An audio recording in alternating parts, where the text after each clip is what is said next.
Has this ever happened to you? Or this? Will this make your memoirs? At Shelter Insurance, we can't iron out all the glitches in modern life. But we can manage your auto, home, and life insurance just fine. Shelter Insurance. We're your shield. We're your shelter. Get the insurance coverage you need at the right price. Call Mark Manning today.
Batesville with the White River Area Agency on Aging with my good friend, the Executive Director of White River, and that's Mr. Ted Holland. I haven't seen you in the last several months. I've been here and there, but You've been working? I've been working, yeah. I'm glad to be back with you. Thank you, my friend. Well, we want our audience to know the things that we are continuing to do, and we're here. We're here for service, Mr. Ted. You bet. You know, Dave, we were talking before we come on air today is that, you know, throughout this virus is that we've not missed a day.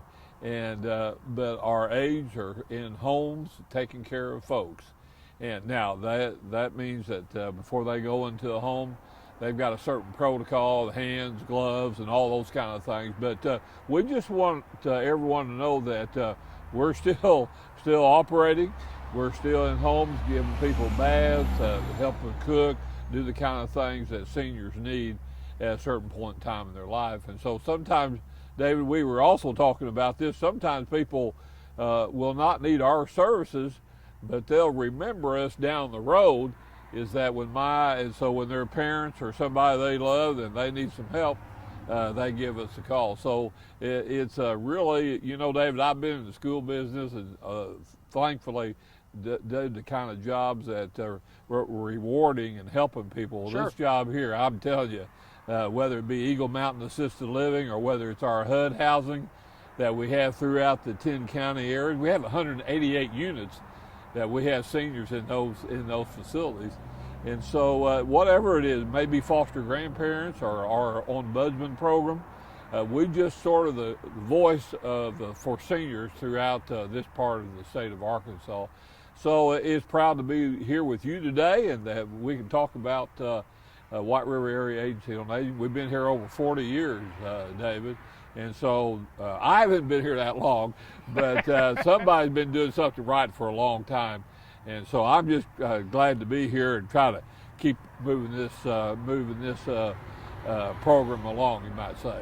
Mr. Ted, we totally understand that not everybody that watches our program is going to be in need of our services when they watch this program. Right. So it's kind of a reminder to those folks that when those services are needed, that you do remember us, that you do remember our phone number, you do remember who we are, and you do remember what we do. And those are the things that you're talking about that are so important to our viewers. Absolutely. And just to drive the point a little bit closer, is a lot of times people will call us and visit with us, and actually will come and visit with us, or we'll send a case manager out to their home, and they say, you know, don't think mom or dad quite ready. And then something will happen, what we call an event, and it may be coming home Thanksgiving, and mom and dad are just not quite acting the same, and so they start looking into it a little closer, and so that's sometimes when they give us a call. So again, not to belabor the point, but the point is that we're here, and we have 600 aides out in homes all over our 10 county area, and so we're here to serve. And so even through this crazy virus, and we're not sure when this is going to go away or whatever, but we're just going to have to keep working and make sure that we're safe, but yet we can still serve people. Well, I just remind our folks in Newport, when you visit with the folks at the Newport office, make sure you tell them that you saw Mr. Ted talking about how good we are in Newport, how good we are in Batesville, and how good we are in these other 8 counties that we serve, because it's a widespread area, but as you mentioned, a lot of folks taking care of seniors, and that's what we do. Absolutely. Mr. Ted Hall from White River Area Agency on Aging. We appreciate what he does for all the seniors. We appreciate what this company does, and we also appreciate you folks out in the community. Thank you, Mr. Ted. Thank you.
John Chadwell again to Cable 15 TV and Facebook. And a huge announcement that we have this morning. We're filming on a Tuesday morning, and this is on the heels of our last week's interview when we talked about the Tech Depot as such. And we have some news regarding the Tech Depot and what's going to happen in Newport, Arkansas. How are you, my friend?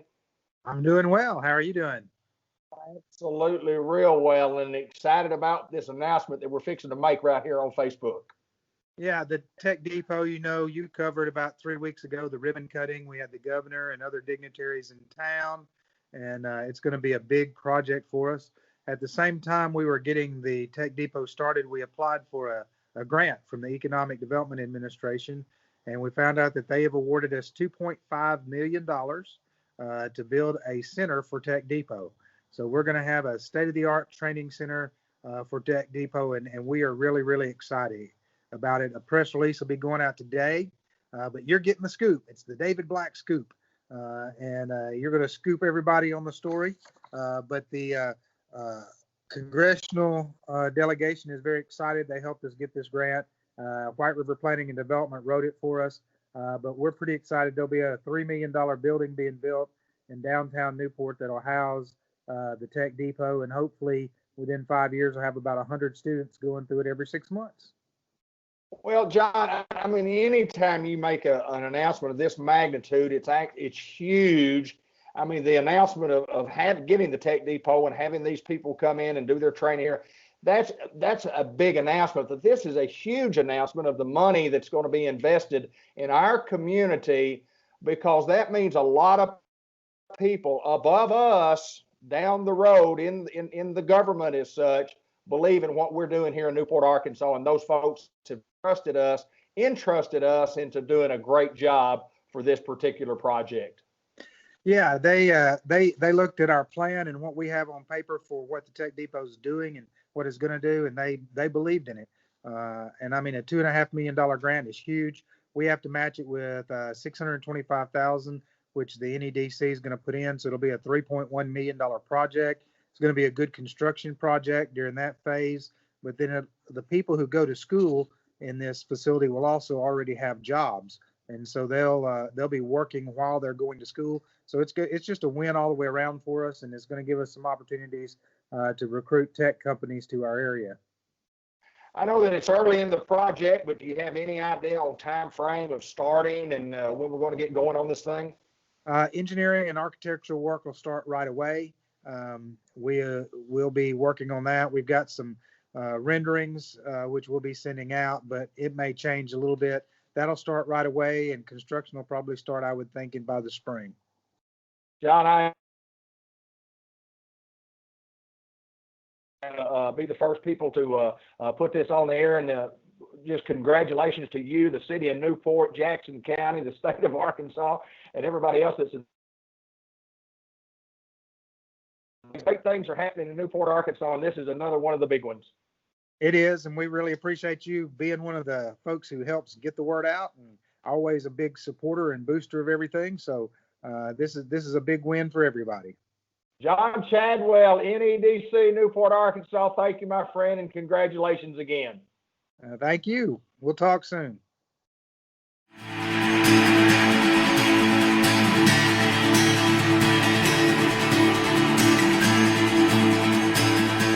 My good friend, Dr. Gavin McDowell from the Village Mall in Newport, Arkansas, optometrist at his best. Extraordinaire. Extraordinaire would be a good adjective to describe. Yeah. Customized vision care. Yes. Newport, Arkansas. Our phone number is 870-523-3333, and any three after that. And I welcome you back to our program, sir. Thank you. It's always a pleasure to come down and start a professional interview with you, as we normally do, to talk about some of the things that we try to give information to the general public about eyesight and eye health, vision. Eye vision. We got to have some eye vision. We actually have a good program set up today that we've been working on for the last couple of weeks, and we're going to completely scrap it and just you wish we were going to do what we normally do. Cut the cue card. We got to talk right here. Why do we have on sunglasses today? Would be the first question that I think people out there are going, why do they have on sunglasses? So why do we have on sunglasses? Well, several reasons. One, I gave those to you to put on. Yes, sir. That's a good reason. Even though we're getting colder, it's important to protect your eyes from the sun. Doesn't matter. Everybody thinks about sunglasses during the summer, but we're getting into fall and winter. It's important to wear, eye protection, sun protection for the sun or for your eyes. And then these specific sunglasses we have on, plus other ones we have here, we're just it's kind of a new thing, since the beginning of the year, that anybody who wears glasses or sunglasses know when you have a mask on, they have a bad tendency to fog up. They will fog up, yes. Now there's a lot of wives' tales and a lot of home remedies out there to help keep your lenses from fogging up. But the great thing about it is there's already stuff that's invented to do that, and it's called an oleophobic membrane. Oleophobic membrane. Oleophobic. Yeah. Now realistically, what that is designed to keep from getting fingerprints on your lenses and stuff. But the great thing about it is it's anti-fog naturally. So awesome. Yeah. So you may not be able to tell at home or on your device, but I'm talking with these things on. I'm breathing naturally, and I'm not fogging up one lick. What you can't see is always my smile when I wear these masks when I come in to visit with you and we start talking about oleophobic lenses. I like that. There you go. I just like that. I think it's rolls off cool. the tongue well. I know I'm kind of color coordinated, probably more so than I need to be today with the blue and my yellow and my green and my orange, but I love these glasses. They're very comfortable. Greyhound orange. Greyhound orange. I love that. Now let's get into the meats and the nuts and the bolts of the program. Yes. I do have some eye vision questions. Eye vision questions. Thank God, because I'm not sure I'm qualified to answer eye or vision questions. I can answer eye vision questions. I like those. Here's question number one, sir. Seriously, whether it be kids or adults or whomever, taking an iPhone, an iPad, and getting it too close, or watching it, or kids sitting there on the couch with the devices and scrolling and looking and too close. Good for the eye, bad for the eye? Kind of give me your thoughts. Well, I will say this. It's bad for the eye on a few levels. Most of them are short term. Very few are long term. Okay. There was a lot of research done many, many years ago, and it was used in cats. And just to kind of give you a reference, but we found in kittens, if you put kittens in a cardboard box, basically, a small little box, and their focal point was always very close. Okay. They would naturally develop into nearsighted cats because that was what their environment was. Okay. So they tried to translate some of that research findings over into humans to say that if somebody is having prolonged near-point tasks at a young age, it's going to make them be nearsighted. It's one of those things where the research is a bit flawed. Okay. You have to have that child constantly like this with no interruption. I hate to say this, my kids seem like that most of the time. Right. Always right here. Right. But it's not really one of those things where it's going to promote the eye to be that way. Where the short-term problems come in, though, is when you have children or even adults, when we're trying to work at something close up or look at a tablet, read paperwork or whatnot, anything that's what's called a near-point task, to be able to focus in on that, whether you wear glasses or not, the muscles in the eyes have to turn inward to focus. Something way out there, the two eyes line up to see out there, and then whenever that's closer, the two eyes line up a little bit closer. So the eyes have to pull in to see that. On top of that, the muscles inside the eye that change focus, when we look at a near-point task, the muscles are constricting, they're stimulating. Okay. And actually those two kind of go hand in hand. When you look at something up close, those muscles automatically engage anyway. So if you've got a 6-year-old on a tablet all day, they're not going to complain too much. But I assure you, the muscles in their eyes are being stimulated and strained to a certain point all day long. So yeah, you have to give the kids, you have to give the adolescents, your teenagers, your college students, your working in a professional building, or if you've got something you're looking up close as a 60-year-old female, you need to give your eyes rest if you're constantly looking at those near-point tasks, just for the sake of giving the muscles a rest. If I gave you a 3-pound weight, and I want you to hold it just like this, first couple minutes, that's not too bad, but 30 minutes later, that's a heavy weight. It's going to feel like 1,000 pounds. The eyes respond differently. Sometimes you'll get that strain feeling, but a lot of times it'll lead to headaches through your temples and strain in the back of your neck. It's a lot of short-term stuff, but I think you were kind of worried about the whole long-term effect on long-term eyes. effect, yes. Yeah. And on the same level, people who are in front of a computer all day long. Yep. Same effect? Same effect. Because now a computer screen typically is more in the intermediate range, but still the eyes have to move in a little bit. Sure. And specifically with computer screens, they're putting off a lot of UV.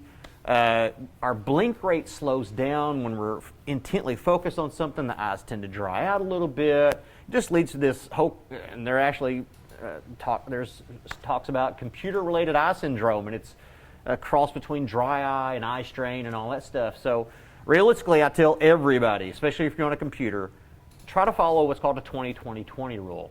Every 20 minutes, take about a 20-second break and look at something that's 20 feet away from you or further. That way you're giving your eyes a little bit of time to relax, and it kind of goes with that 20-20 vision, Sure. 20-20-20. But yeah, just I give your eyes a rest. Triple 20s. Triple 20s, I like it. Yeah. I mean, that's interesting stuff, and you hear that all the time. You say, I told him or her, I told her to get away from that because that's going to ruin their eyes. And I think, well, I don't know if it'd ruin their eyes, but, maybe it'd help if you get away from I have so many parents bring children in now, and they're like, oh, he stands right up on the TV when he's playing a game or watching a cartoon. And I'll be honest with you, kids up to about the age 7 or 8, they would be nose onto that screen if they could. More so than anything is because when they get closer to the TV, the more the TV takes up their peripheral vision. Right. So they feel like they are part of the program Less distraction. instead of just watching the program. There you go. So yeah, they're going to be right up on top of it just to get fully immersed into that stuff. So yeah, back them off. Absolutely. You don't want anybody standing that close to the TV. But And the black, that's why I watch the TV like that. I want to be a part of that thing. there you go. Dancing with the Stars. You were talking about that earlier. I have been. I want to be up there dancing. I want to be up there dancing. Last question of the day, and it deals with glaucoma. I had a gentleman ask me the other day about eyes, how your eyes were doing. Oh, they're great. Got a little glaucoma on the left eye. Oh, well, what is that glaucoma? What is it? What does that do? And I said, well, glaucoma is glaucoma does, I don't know. I'll ask my doctor. What is glaucoma? Glaucoma is generally considered to be a disease of the eye related to pressure. There are forms of glaucoma that does not require the pressure in the eye to be high, but most cases of glaucoma is talking about pressure in the eye being elevated to a point where it is actually compressing and causing damage to the nerve fibers in the back of the eye. And the nerve fibers it's basically the wiring of the eye. And once you compress it, it just doesn't work properly anymore. The problem with compression of nerve fibers, when you damage them, they don't regenerate. Basically any vision you lose due to glaucoma is permanently lost.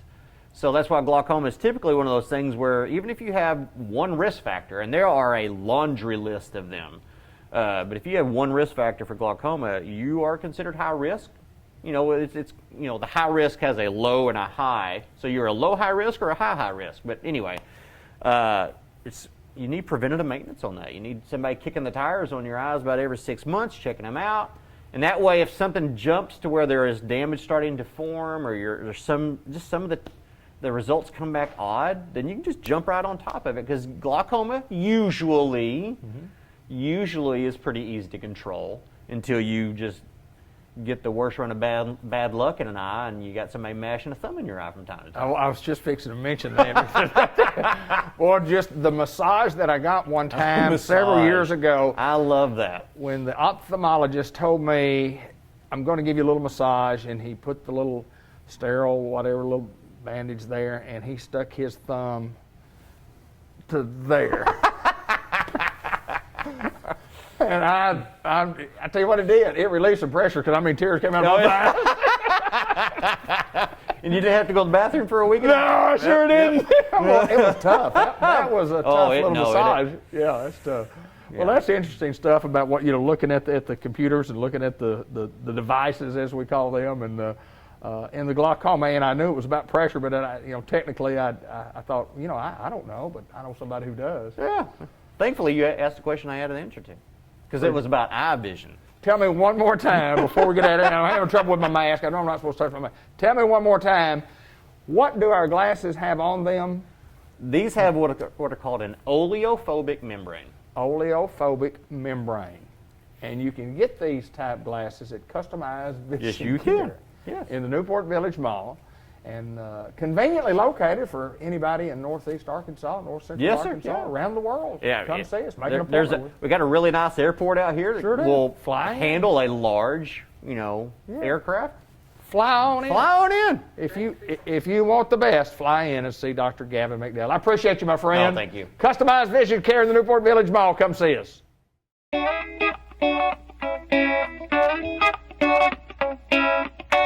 Hello everyone, and welcome to the November edition of the Farmers Supply Association Agriculture Report.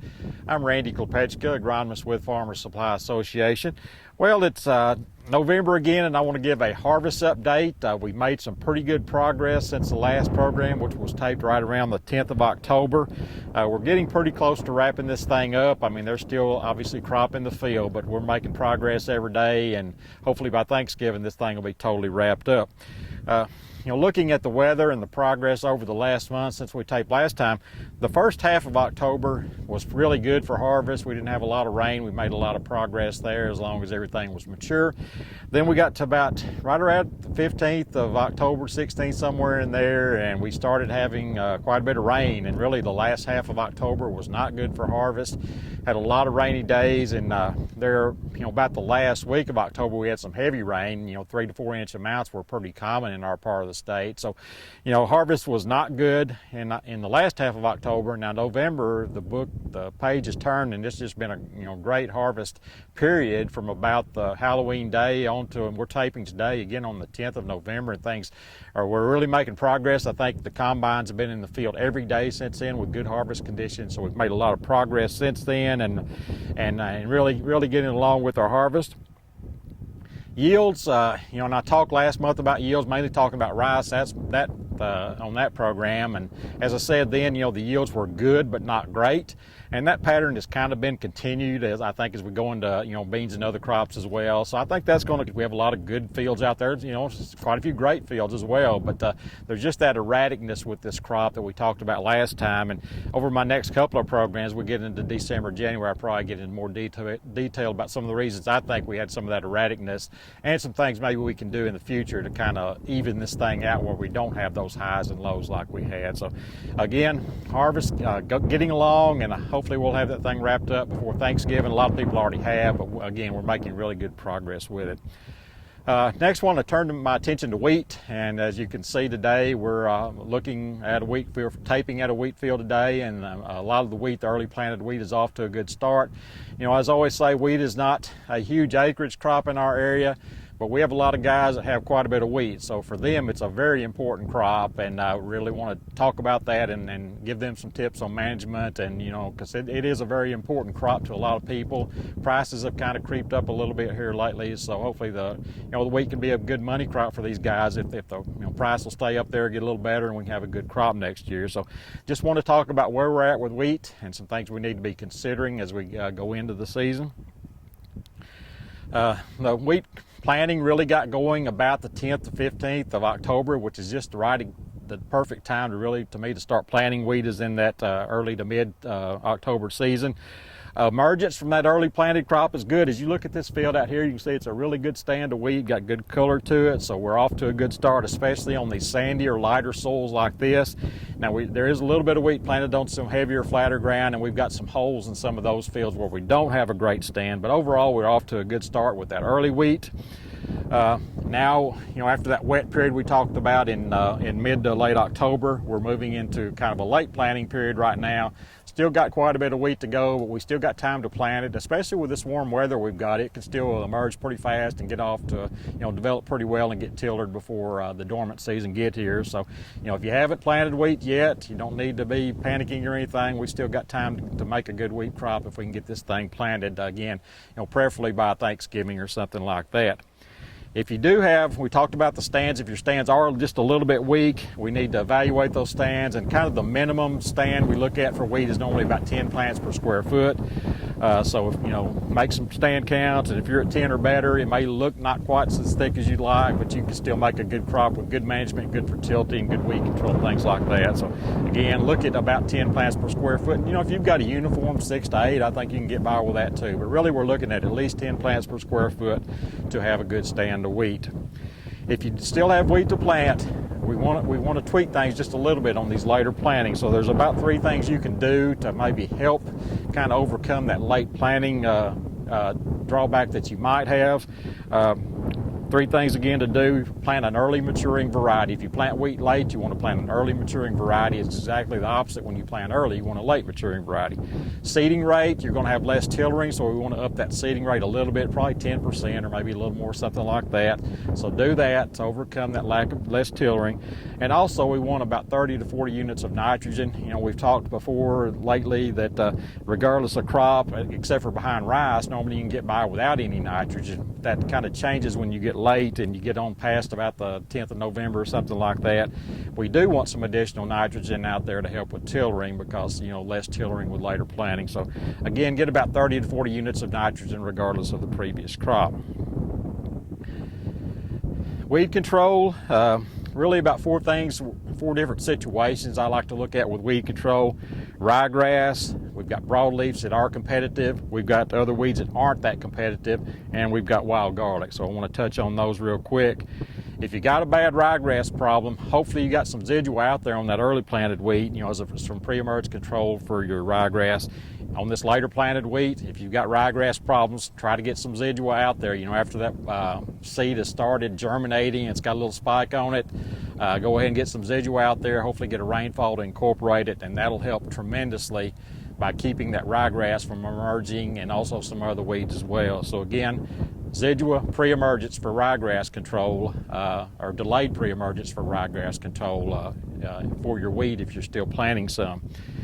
Post-emerge control of ryegrass, we like to get that in the fall, but sometimes we just don't get to it, and hopefully you can get to it in late fall after your ryegrass has emerged with an application of Axial. That's the best post-emerge material we've got going right now. Most of the others have resistance, but get some Axial out there on small ryegrass. If you get a chance this fall, you got to have some days in the 50s and 60s at least, lows above freezing, so you got to have some decent temperatures, and you need to have that ryegrass submerged, and hopefully you can get that controlled in the fall. If you don't, then the first thing in the spring when things warm up, you need to get that Axial out there to control that ryegrass. Another category is what I call the competitive broadleaves. That includes like buttercup, cutleaf evening primrose, vetch, and horseweed. These interfere with harvest. They also compete with the wheat, so we want to control those. Generally, that's going to be an early spring application when it warms up, like late February, early March. And we're looking at things like 2,4-D and Harmony Extra on those are some of the go-to herbicides in regard to that. So again, that would be your problem broadleaves, buttercup, primrose, vetch, and horseweed. We've got some other weeds that are not as competitive. We don't generally worry about that much. If you've got a good stand of wheat and you've got these weeds, generally they won't compete. They're low-growing weeds. So with that good stand of wheat, it generally outcompetes them and they really don't hurt much. So generally you don't have to control these, but if you want to, you can spray them. Some of the options there would be like Axiom, Osprey, Powerflex. Those would be some of the options for some of these other weeds I'm talking about. Again, I call those the less competitive weeds. Bluegrass and henbit being the primary ones, along with chickweed, I think. Wild garlic, just doesn't seem like I see as much wild garlic as I used to in our wheat crop and just in general. But it is obviously can be a problem in wheat, and if they find those bubblets in your wheat sample, then there's going to be a dockage there, so we don't want that. So again, Harmony Extra is pretty much the material we're going to look at there as a go-to for controlling wild garlic. And again, that'll be one of those early spring deals, like late February, early March, somewhere in there is when we'll think about controlling that wild garlic. So we definitely want to control it, or you'll have a problem when you take it to the elevator. So that's where we're at with our wheat crop right now. Off to a good start with the early stuff. Hopefully we can get this later planting in the ground, between now and Thanksgiving, and keep these mild temperatures and get off to a good start with it too. So that's kind of where we're at with our crop right now, and I'll talk to you again coming December.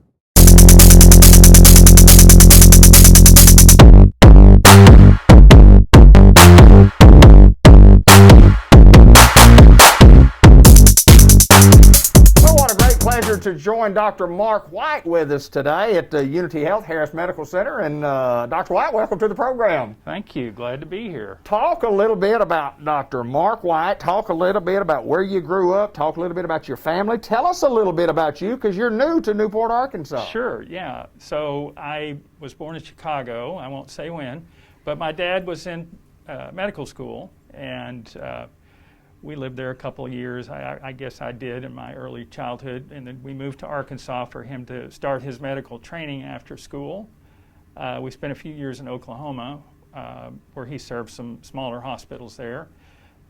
Came back to Little Rock, finished his medical training, and then in 1970 he took a job in Searcy as a gastroenterologist, internal medicine. So my family has been there in Searcy since '70. So that's kind of where I consider my hometown. Sure. Went to Harding Academy there. Go Wildcats. Yes, sir. We had a lot of friends. My wife was the class ahead of me there, so and my dad and her were running buddies. I mean, really out on the road running buddies. So, yeah. Anyway, she and I have been married 38 years. Wow. Yeah. So we have 3 children and 2 boys and a girl. One of my sons lives in Alabama with his wife and 3 children, and number 4 on the way. Yay. Wow.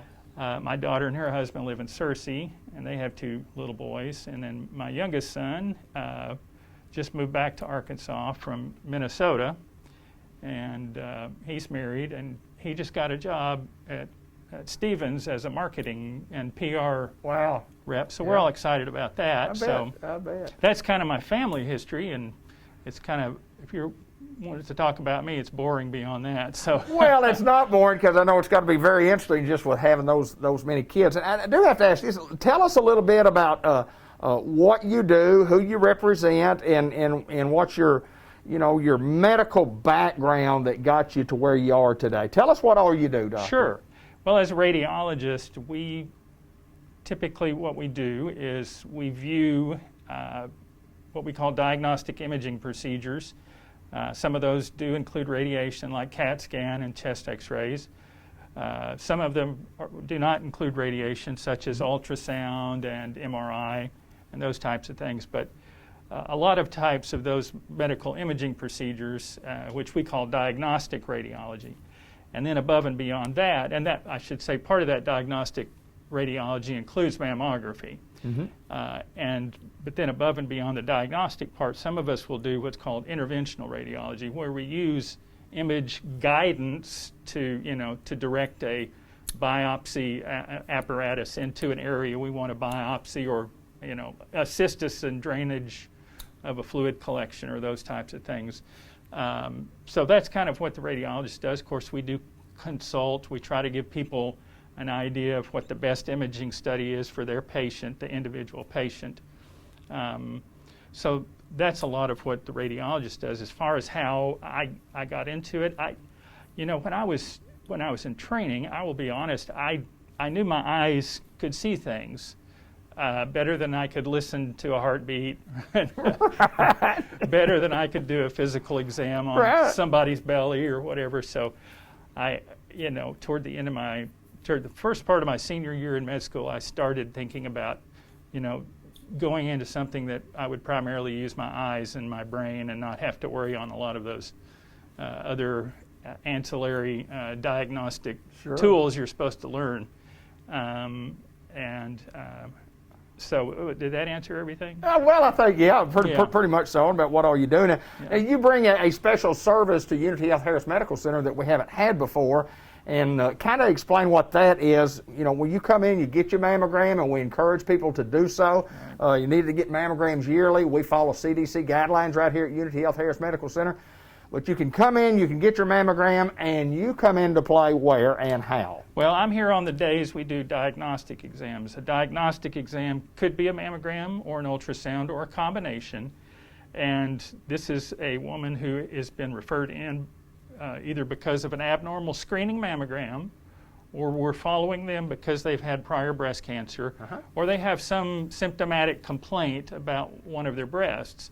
So we will try to evaluate the area of concern, for instance, if they have a symptomatic lump or something like that that we're feeling. Typically we start with ultrasound, and if they haven't had one in a while, we'll look at both sides just to be sure there's nothing hidden on the other side. If there is a concern, we'll do the diagnostic mammogram in addition to that, where we will kind of hone in on the area of interest mammographically. And then we'll do an ultrasound examination. Ultrasound is like what you get with, if you're having an OB ultrasound. It's a sound wave, there's no radiation, a safe exam. And then if we identify the area with ultrasound, then what we're able to do is do what's called ultrasound-guided interventional procedures. Now, when you stand at the table or the bed on which a patient, is placed for the comfortable position to do the ultrasound in, I'm able to hold the transducer, which is the little paddle that transmits and receives the sound waves that are part of the study, that are integral to the study being done. And I'm right-handed, so I'll hold that with the left hand while I'm viewing the screen, and the patient will be here. And then with my right hand, I can, after I've numbed it up and cleaned it up, I can place the needle, and I can track it on screen, mind you, but I can track it into the area of interest. Wow. So we anesthetize that way so we can get all around the area of concern. And by doing the guidance, we feel like we're in with the needle the least amount of time we can be. It's less invasive than surgery, although with current surgical techniques, a lumpectomy or, a lot of those are same-day services. But we feel like that gives us, a targeted approach to an area of interest, and we just remove little pieces of, we call it tissue, and we send that to the pathologist to interpret and give us a result, which is we typically get pretty good quick turnaround for the patient and her doctor. So it's basically a biopsy that day in the office once they come for that test. Right. That is awesome. Right. That is absolutely awesome. And I will say this, you asked about, I like mammography. A lot of people shy away from it as far as, just for different reasons, let me just say that. But I also enjoy doing interventions, and it's kind of funny that the two areas that I really feel like, okay, these are my niche areas, kind of can overlap in the, in this image-guided biopsy process. So really works for me, and I feel like it's a good service for the local folks too. So it's kind of a blessing in that way. I know that you have come highly recommended, and the folks at Newport, Arkansas at Unity Health Harris Medical Center are thrilled that you are here and helping the folks in this area in what you do with your expertise, and we appreciate you, sir. I appreciate that. Thank you. Dr. Mark White, Unity Health Harris Medical Center right here in Newport, Arkansas. Thank you.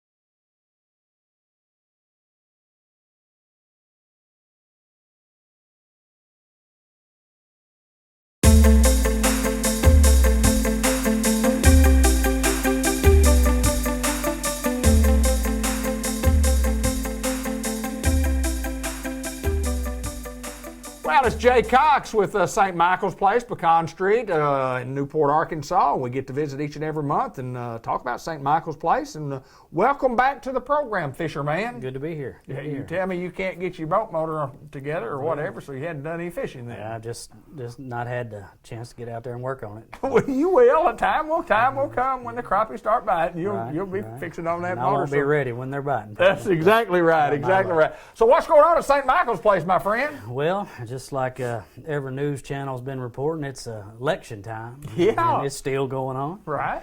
But at St. Michael's, every time for election, our residents still get an opportunity to vote. And part of my job as a social service director is making sure that all of our residents that are registered legally. Right, right. That's what we're hearing on the news. Is all the legally registered candidates. Every news channel says that. Is, yeah. What's legal? Who's legal? Who's legal? Yeah. Who's not? But they do get to vote. Those that are registered in Jackson County, and so we part of my job is making sure that those that are registered that they get their absentee ballot on time, and that they get it filled out, and then they sign the necessary paperwork. And the Jackson County, the ladies down there, they are very good to work with us and get us the necessary documents, and that they're signed properly and checked over, and that those are turned in on time.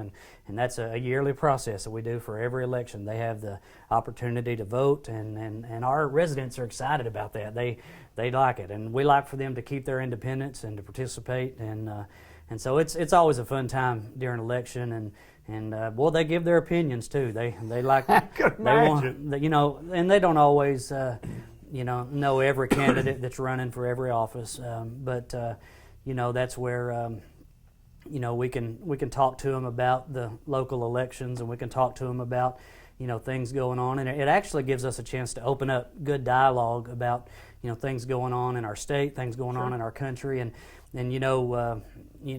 during the day, and we haven't a lot in the last few days, but when the governor was going on every day, we could turn that on the big screen, and they, I have some ladies, or one lady specifically comes to my office every day and tells me about how many COVID cases, whether they've gone up, whether they've gone down, and so they keep up. They keep up with what's going on, and so it makes for interesting conversations about things going on in our country. But they do like to vote, and even those that are registered in other counties, we send off for their ballots. They come in, mail them back.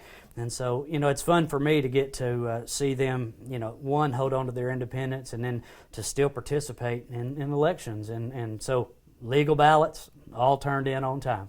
Well, and this is not a political show at all, but anyway, when you get to talking about elections, and you do have to ask some of those tough questions about ballots and how they get filled out, and if you're on top of that, and man, you go to the ballot box and just as a regular voter, and you look through just tons of stuff there. Sometimes it can be overwhelming for those of us who are not in the nursing home and maybe not thinking as well as But I know this: if you don't do it the American way, then it seems unfair. And what you guys do is make it fair for all. Sure. And and it's actually a fun thing too, because some of the others that maybe have came in later or admitted in later, maybe even from other counties and things, even though maybe they moved in a little too late, but they say, I want to get registered for the next election. So it's something that catches on, and so they want to make sure. I got a list that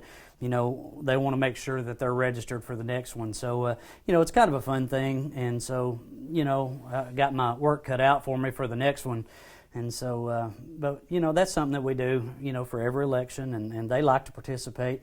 And and every now and then, we'll have maybe a local politician come in and speak to them and get to know them, which we wasn't able to this year because of the lockdown. But in times past, we've had some of the local politicians come in and talk to them about what they do and their office. So it's a fun thing, and hopefully, when the secure lockdown is over, maybe we can resume some of those activities for them, because the local, especially the local guys, like to come in and see our residents and just meet them and get to know them, and they like that too, because being in the nursing home, they don't get out as much, and they do lose touch of who's running for what, and sometimes for those that's been there a while, they get to see familiar faces that like the sheriff and mayor and different ones, so they enjoy seeing some people they haven't seen in a while.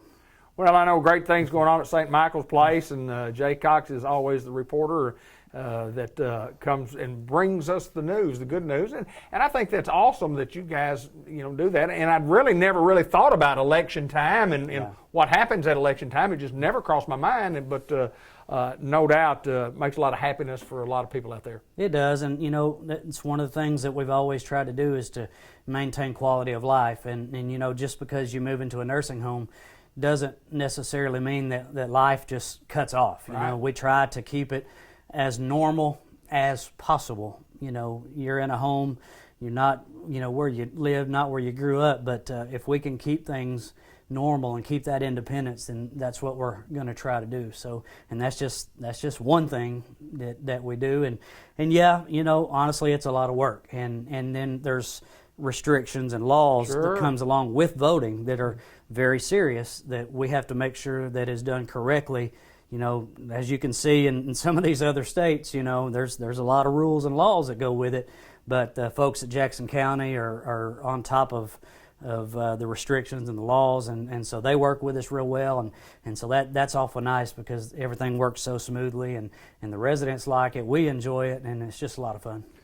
Jay Cox, St. Michael's Place, North Pecan Street in Newport, and each and every month we talk about great things that are happening out there. And my friend, I appreciate it, and good to see you again. Hey, and before we go, yes, sir. We do need nurses, do need CNAs, and so if you're looking for a job, we have been known to be one of the better paying facilities in Jackson County, so we got some positions available, so come fill out an application. Even though you can't come in just yet until you get hired, but you can come to the door. We'll bring you an application, so if you're looking for a job as a CNA or a nurse, we have some shifts available, so come see us, St. Michael's. Sounds awesome. Jay Cox, St. Michael's Place, right here in Newport.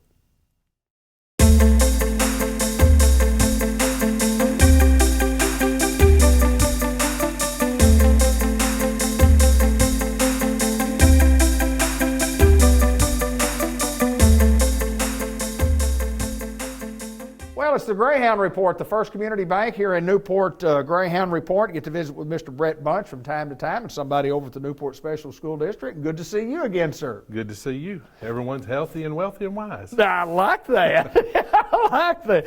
Well, we talked a little bit before we got on the air, and we talked about some of the challenges that we've had, and we want to kind of hit on those things and some positive things that's going on at Newport schools, which there's always a lot. But one of the things you and I discussed was the challenge of the wear and the tear that you've seen on your staff. Certainly.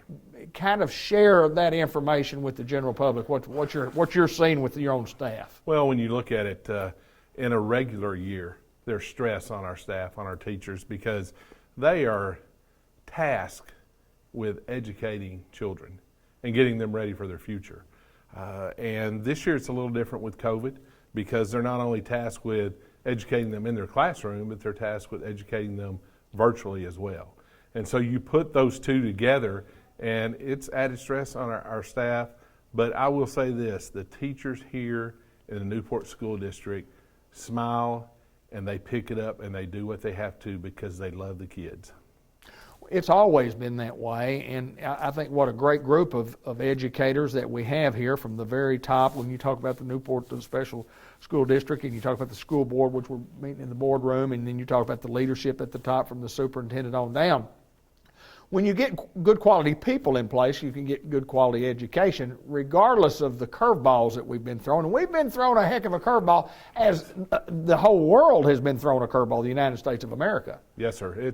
It's really added a lot of stress across the nation, I'm sure around the world.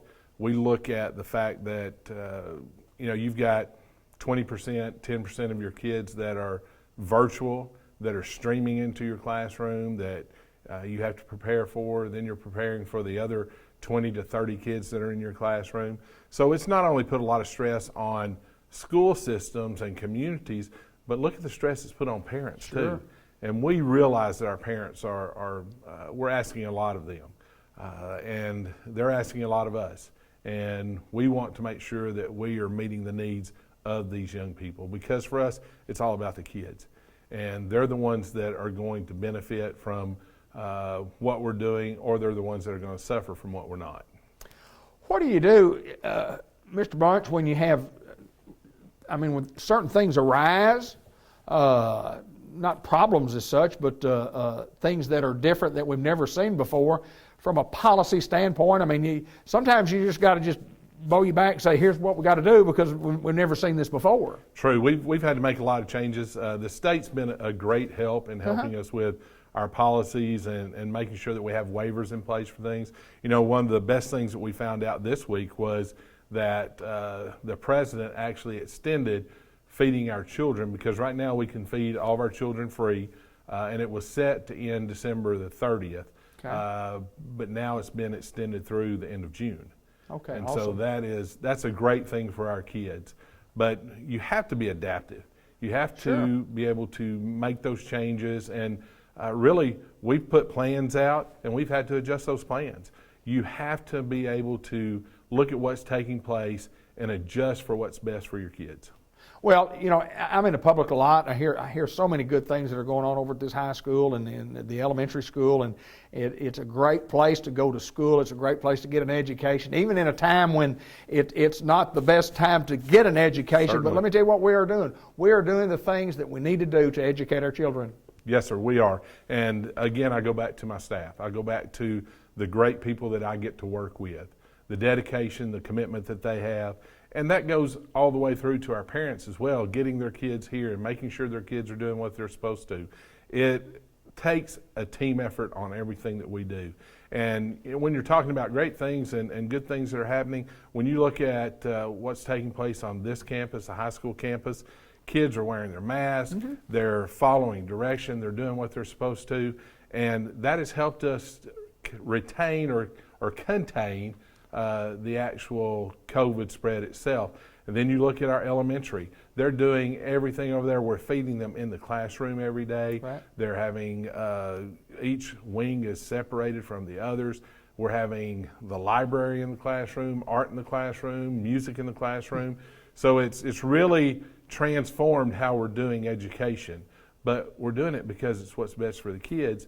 And even one thing that Ms. Thaxton, who is the principal over at the elementary, has done is they have planned a drive-through trunk or treat for the Oh, kids. real awesome. Yeah. They do not want that to be taken away from our kids. There you go. And, you know, again, it's trying to make sure that we give them some normalcy in their life.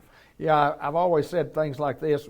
You monitor and adjust. You have to monitor and adjust. But I appreciate the hard work that you do. I know you put in a lot of hours, you know, traveling around the state, going to meetings and doing things to try to keep up. And a lot of athletics going on. I want to talk just briefly Yes. about athletics. And I mean, we've had a real good fall. We've had a pretty good have. fall athletic-wise. Talk a little bit about that. We have. I mean, you're looking at the Hounds are 7-0 in senior high. Junior high struggling a little bit this year, but we've seen progress from where they started Sure. to where they are today. So, you know, it's always tough to come in after you've been 27-0 for the last 3 years. But that's a great attribute to our athletic programs. Volleyball is still going on where we start district, and then we head into basketball season. Right. Basketball season is going to look a lot different this year Right. for our Hounds. One of the things that we did, we actually had a meeting yesterday in Searcy with all the superintendents and athletic directors, trying to figure out how our conference was going to do things. We talked about capacity and coming in and everything that we're looking for that we're going to be able to do. And one of the things that we came to consensus on is, unfortunately, or fortunately, really, we're going to be able to offer tickets just to the parents of Right. the players, Right.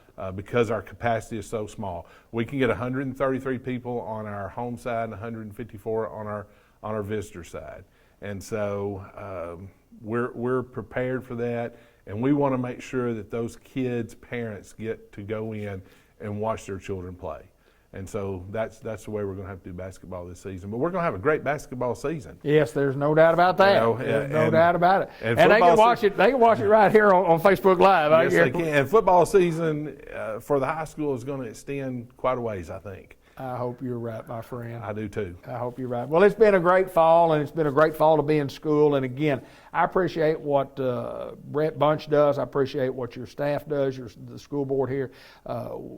In the community, we know we're headed in the right direction, and it's just been a tough old time to do it in with COVID, but man, you guys have been wonderful. Well, and we also want to extend our thanks to you guys for live streaming. I mean, that made this year even better for our fans because we couldn't get them all in the stadium, but you guys came in and you're live streaming the games. Y'all do such an outstanding job of that, and it's exciting to listen to y'all when y'all are broadcasting those games. And like you said, it'll just carry over into basketball, and we're we're going to give our community some of the things that they're wanting, even though there are a lot of restrictions.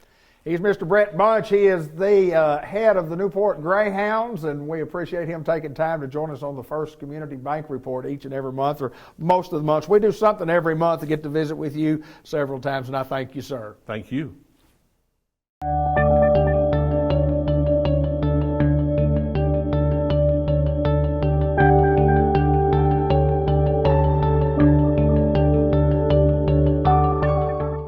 Well, we welcome everybody to the White River Health System Report in Batesville and also in Newport at WRMC Medical Complex. And we have Dr. Amanda Smith joining us. We have Tyler Sandlin, who's an APRN. Welcome, both of y'all, to the program.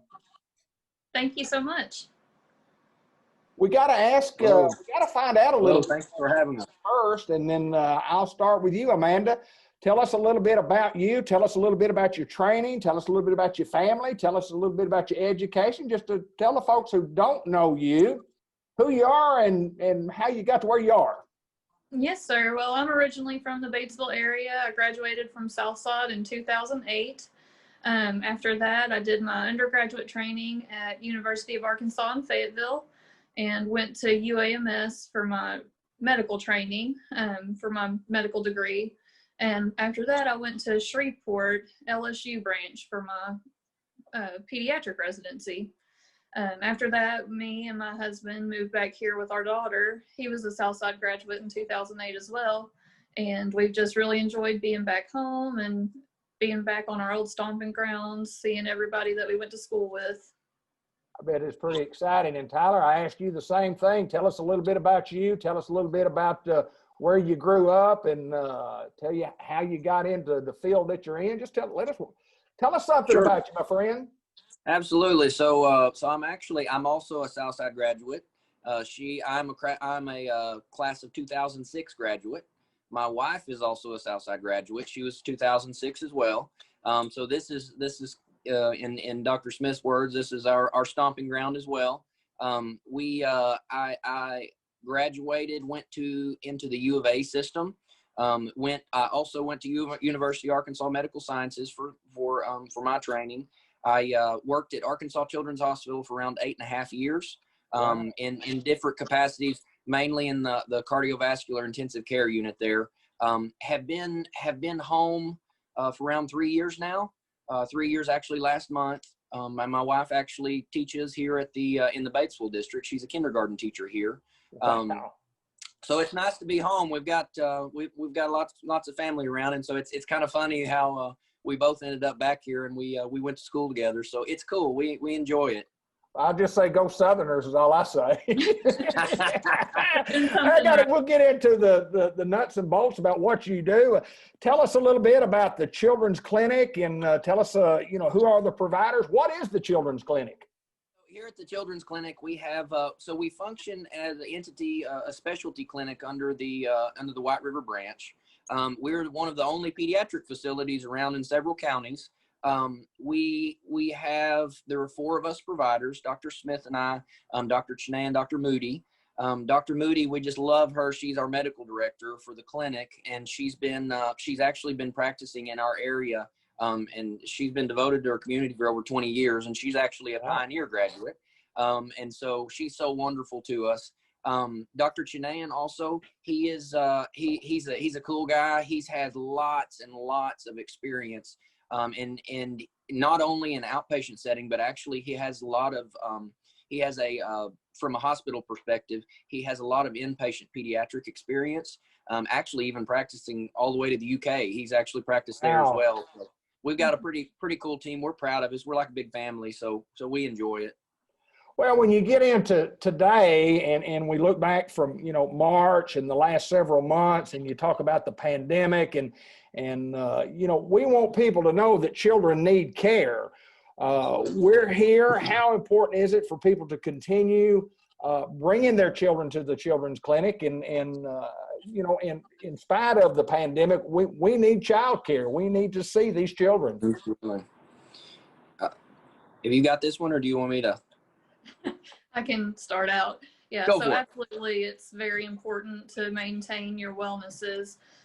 We do so much more than just give vaccines at our wellnesses. We evaluate children to make sure that they're growing appropriately and that they're developing, meeting all of their speech, language, and fine motor and gross motor milestones.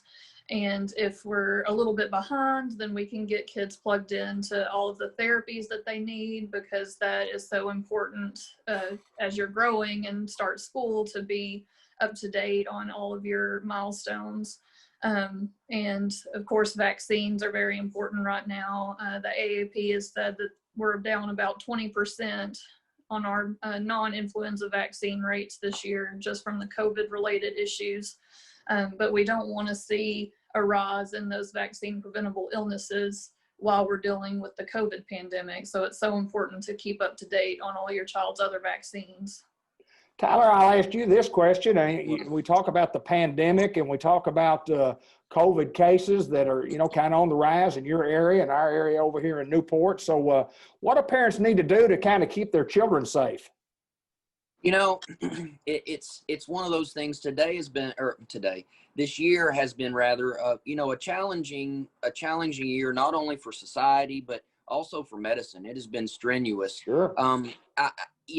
We're balancing that act right now. We want to keep kids, obviously we want to keep furthering their education, but we also want to keep them safe. In the meantime, we want to keep our teachers safe and those around us, So right now, it's one of those things. In the past, we've been able to say, hey, we have the common cold. Your child may have the common cold, comfort measures, be sure and drink lots of liquids, kind of monitor those things.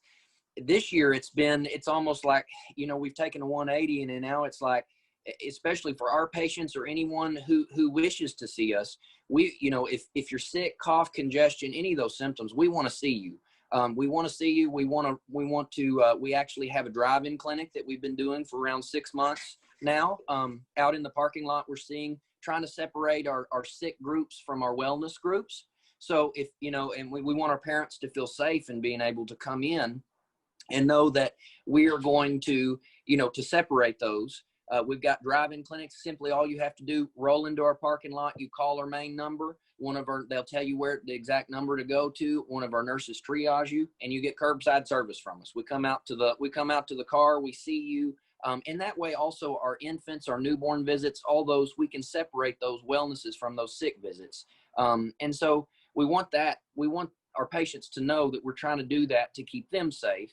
But also, we want our patients to know, I say it often, and I borrow this term from Dr. Moody because she says it all the time, if they're concerned, we're concerned. So Absolutely. We're happy to see you for anything, and we will never, never not be here for you. Well, at the children's clinic and children, give me an age group. What do we treat from age what to what? We do up to 18 years, from birth to 18 years. And we hate whenever we have to discharge patients, but unfortunately, we just have such a large volume of children under 18 that we can't keep seeing them after they turn 18. I bet that would be difficult to do if you've treated them for that long, and then they have to go on to the next step. Of course, at 18, you go on to the next step in life, and I guess you do as far as leaving the providers that you've had and the doctors that you've had. And I'll ask each one of you this question, and I'll start with you, Amanda. What makes the children's clinic so unique? What is unique about you guys? So, one way we're unique, obviously, we specialize only in children, whereas, your family medicine doctors do children and adults, and they're great. We're also I feel like we're very family oriented, and we start to treat our patients as our own second children, if you will. We get to watch them grow from the time they're babies. We get to, see them whenever they start walking and talking and develop their little personalities. And it's just an awesome experience.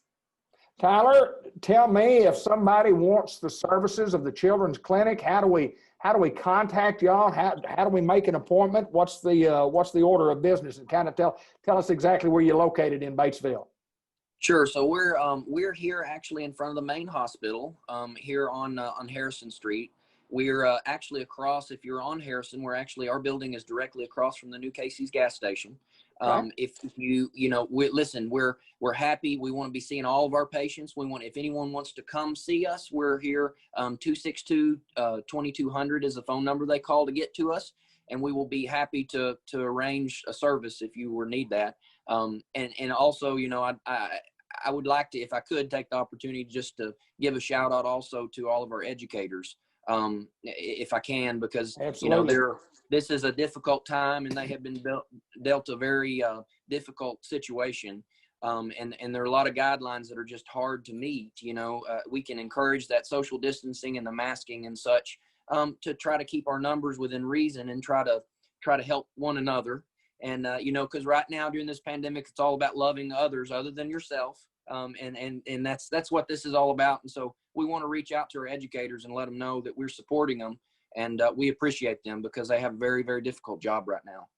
Well, it's been difficult for a lot of folks in the pandemic, and it's been a change, and the world has changed on how we do everything, including how we treat patients and how we treat children. And no doubt you guys are doing a marvelous job at the White River Health System. And Dr. Amanda Smith, we appreciate you joining us. And Tyler Sandlin, thank you so much. And we wish everybody the best moving forward as we're going to get past this pandemic and we're going to get to where we need to be. Thanks, guys. Absolutely. Thank you.